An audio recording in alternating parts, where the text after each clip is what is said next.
Get ready. Well, hello there, Marvel heroes, and welcome back to another review of What If, the new Disney Plus original show where we wonder the question, what if in the Marvel Cinematic Universe? So this is episode 4, and it is what if Doctor Strange lost his heart instead of his hands? So let's move on in. And hello, guys. So yes, episode 4, and it's all about when Doctor Strange done that car crash. Instead of crippling his hands, he cripples his heart by losing his girlfriend, Christine, who, if you remember in the films, wasn't really his girlfriend. It was just a love interest, wasn't it? I think they picked it up a little more towards the end, but never really got fully back together. So it just seems that this one is all about they were together all along, and he wasn't as arrogant and things really as before.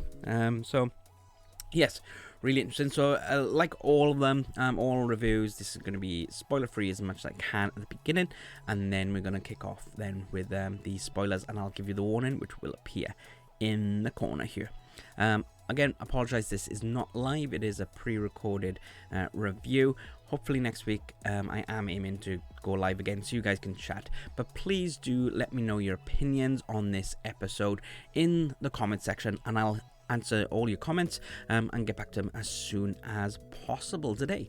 But anyway, yeah, so spoiler free, I thought this was a really sad episode, but I also thought it is the best What If episode so far. I really enjoyed it. It's like it had it was just completely new, really. I've had a lot of people say that they haven't really enjoyed the last 3 episodes because it just seems like either like a fan fiction story, or it's just regurgitated stories, and they didn't feel it's anything different. So I was it's like, that's fair enough, but that is kind of the whole point of What If. But this one, to me, is all brand new. It starts right after. And they explain the difference in the universe, first of all, and then it starts after Doctor Strange defeats Dormammu, because he came to bargain. Yeah, so it's after that bit. So it is kind of a brand new episode, really, a brand new film, if you will, 30-minute film. But yeah, that was really interesting. I said to you guys before that I would be having a chat with an animation director to get their opinion on the animation style, and they said that everything in it it's a 3D animated production, so you can see that with the characters and everything. But it was quite interesting that a lot of the effects were 2D, like flame, and in today's episode you see a lot of the dust and stuff on the ground. That is all 2D, so they are mixing 2D and 3D animation together. So that's quite interesting there. Let's have another little look. What else can I tell you that is spoiler free? The voices, all the original MCU actors' voices were in this. You got Benedict Cumberbatch, Benedict Wong. You've got the ancient one, Tilda something. I can't remember her name. Sorry. You've even got Rachel McAdams come back as Christine, which is really interesting. That all the voice actors were back there, and Jeffrey Wright just does a great job at narrating as the Watcher. And I do have some very good Watcher comments coming up for this episode. Yeah, so it is my favorite because it had this new storyline on it. It's like I love the other ones because it is like a different spin on the events that happen in different universes and stuff. But this one, I'm a sucker as well for, it's a little tiny bit of a spoiler, I'm a sucker for bad endings. So like Empire Strikes Back, the baddies win and stuff like that. This has a negative end and not a positive end, which is great. It's like this whole episode seemed a bit more mature than than all the others. Really, it's like the others. You can argue that it might be a bit too violent for children and things, but they are definitely got the children in mind, really, for some of those. But this one's a bit more mature, which I'm glad about, because we haven't had the zombies one yet, and I was wondering how are they going to do that. Are they going to make it a bit too childish? But after watching this episode, no, it's like adults are not going to be disappointed with the zombie episode, I don't think. It's exactly like this one. I loved this episode, really did. And yeah, there's a few sexual innuendos in there, which would go over kids' heads, but I picked up on them and was like, ooh, that's they went there, type thing. It's like nothing major. I'll go through that in the spoiler section in a moment, but yeah, I think that's all the spoiler-free I can say about. So let's pop up that spoiler alert ready for you. If you guys haven't watched the episode yet, pause the video, go watch it and come back, or if you're happy to carry on, then just carry on. Don't forget to check out our Patreon, as we have quite a few different things available to you there, like early access to what's on Disney Plus, and a few other bits and bobs, and our hilarious Disney Plus podcast, or Disney podcast. It's like where we review all the Disney films, the Walt Disney films, right from the start all the way up to the present day, and we're currently about halfway through this silver era, so we've got quite a few more films to go, and I think it's hilarious. I enjoy listening to them, so do please consider joining us on patreon.com/Skybot film. But yeah, that is your spoiler warning all done there.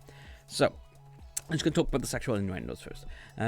It's like she was like quite adamant about having a creme brulee, having dessert, and it's like, yeah, you can see that as, yes, she wants a creme brulee as dessert, but there was a bit of sexual tension in the way that was delivered, that line. And then she also says something like, oh, I'm going to give you a muffin basket. And it's like, again, the deliverance of that line is like, okay, right? They went there. Yeah, so the whole episode is about him losing Christine, his girlfriend, and yeah, it's like, it was quite a sad thing, because it's a bit like Groundhog Day, whereas instead of he kept on dying, she kept on dying. It's like no matter what he did, she kept on dying, and I thought that was really, really sad, because like sometimes it's heartbreaking. Well, it is heartbreaking losing someone you love once, but having to live through that so many other times and seeing them is just like Live, Die, Repeat, the Tom Cruise film. It's like he learns to love Emily Blunt's character, and he continually sees her dying, and then he like stops going to see her and things then, so she's not involved with it and things, but she still dies. And it's the same thing in this. It's like, if he left her, an explosion would happen. If they didn't go on that road, they went for some pizza or something like that, a guy came in with a gun and killed her. So it's like, it is really sad. So no wonder he was messed up and twisted at the end. So yeah, so I thought the interesting thing is the absolute point in time comment from the Ancient One. It's like, you can't change an absolute point in time. So yeah, that was quite interesting to me. What does it class? Why is she an absolute point in time? Because obviously, in our MCU universe that we all know, she isn't. Because she comes and goes. I don't think she dies in the film. I can't remember. I did have a quick little look, but I don't think she dies in the film. But it's like he loses his hands instead of losing her. So that's interesting. It's like, why in that universe is that an absolute point in time? And what are the absolute points in time for other universes? It just asks too many questions. But yeah, I did think that was quite interesting. Benedict Wong's character, I thought was just brilliant. He's what's his name in this again? Oh no, it's Wong, isn't it? Yeah. So it's not Benedict. What's his surname? it's Wong. The character's Wong. Can't remember his surname. There we go. Anyway, yeah, I just thought his character is always funny and stuff. It's like he's saying, "I'm gonna put on the kettle before you do something stupid," and something like that, and then go to the little sorcerer's room. Yeah, I thought that was all great. And then one comment I got is tentacles again, because obviously in episode 1 of What If, this big champion was all these tentacles. We don't know what that was, and they've done it again. So are they going to bring that more into the What If episodes? Is it going to be a big reveal towards the end of what is that actual beast? And in this, it made that it showed that it was a being of immense power. And then Strange becomes evil because he starts sucking out all these souls of all these different characters and things, which is quite interesting. And then another interesting thing, we're coming on to the Watcher then, is the Watcher does a bit of his narration, saying that he could intervene, but blah, blah, blah, blah, blah. But Strange knows he's there. He can kind of hear him, and he's like, who's there? And it's like, that's interesting that he's now that powerful that he can see or know, be aware of the presence of the Watcher, which is really, really interesting. And he's been absorbing souls for centuries. So how many souls does he have? And no wonder he's messed up really on there. I got Evil Strange can't. I started calling him Evil Strange then. Evil Strange can't control all the souls he absorbed, because if he starts like turning into things and stuff like that. It's like it's there when when good Doctor Strange sees Evil Strange. It's this big shadow and things, and all these creatures are coming out. So he's struggling to keep it together, and obviously at the end, he just turns into this big beast. Which scares Christine. So yeah, great. It's like all his hopes and stuff have just gone out the window there. All he was fighting for. And when Doctor Strange, because the Ancient Ones split them, split Strange into two. One became evil, one decided not to go after Christine and change everything. So the whole thing is like him absorbing the good Doctor Strange, and so they have a bit of fight. And what I loved is that the two capes fight each other, which I thought was really interesting. It was nice. You can't really tell what was going on, but it's a good little nod that the capes were fighting each other. And there's one point where Evil Strange disappears, and Good Strange is there. Sorry, I just got an itch. Evil Strange is Good Strange is just like looking for him, and then a shadow appears behind him on the floor, but it looks like the Watcher. So that's like made me wonder. It's like, did he actually absorb the Watcher? But no, he didn't, which is good. But he's probably like mimicking him to try and be this all-powerful being.